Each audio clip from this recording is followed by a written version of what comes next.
a preview of the Federal Reserve's interest rate decision.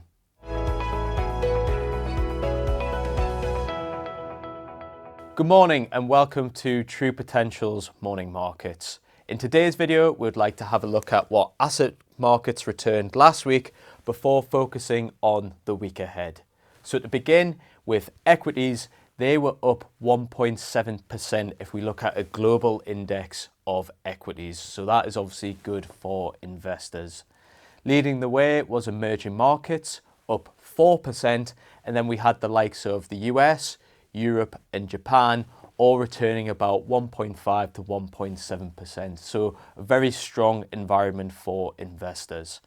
If we look at what global sovereign bonds did, in the US, yields were unchanged, and that was also the case over here with UK gilts. But what we would add to that is in the previous week, yields had fallen considerably given some of the data that had been released. So overall, we're seeing a positive environment for multi-asset investors.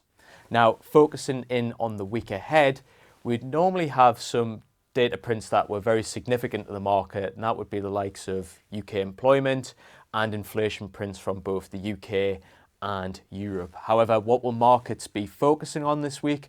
Well, it's the US Federal Reserve's interest rate decision.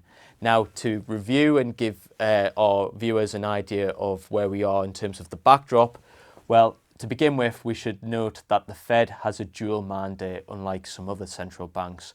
So it has to focus on both inflation, but also the employment rate. So where we are in terms of inflation, well, we've come down from those peak levels in 2022, and we're slightly above the Federal Reserve's target of 2%. So headline CPI inflation in the US is about 3%.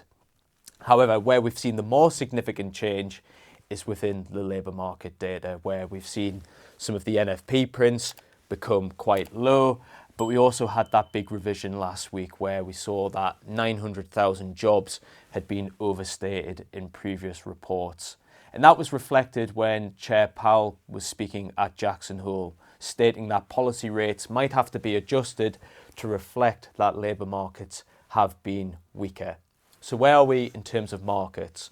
Well, markets have priced in one rate cut for their meeting on this week, down 25 basis points. And they're expecting another 3 cuts by the end of the year. And by 1 year's time, they're expecting about 5 interest rate cuts from the Fed. But what we always like to highlight in these videos is what will also be important to the markets. It's not just the rate cut that gets delivered, but it's the press conference from Powell.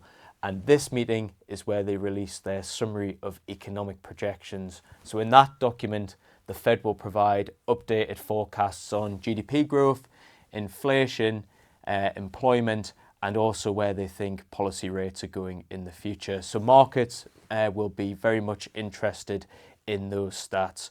So please watch our video later on this week where we'll provide an update on that. So thank you for watching, and we'll catch you later on this week. This video is not a recommendation or personal financial advice. With investing, your capital is at risk. Investments can fluctuate in value, and you may get back less than you invest.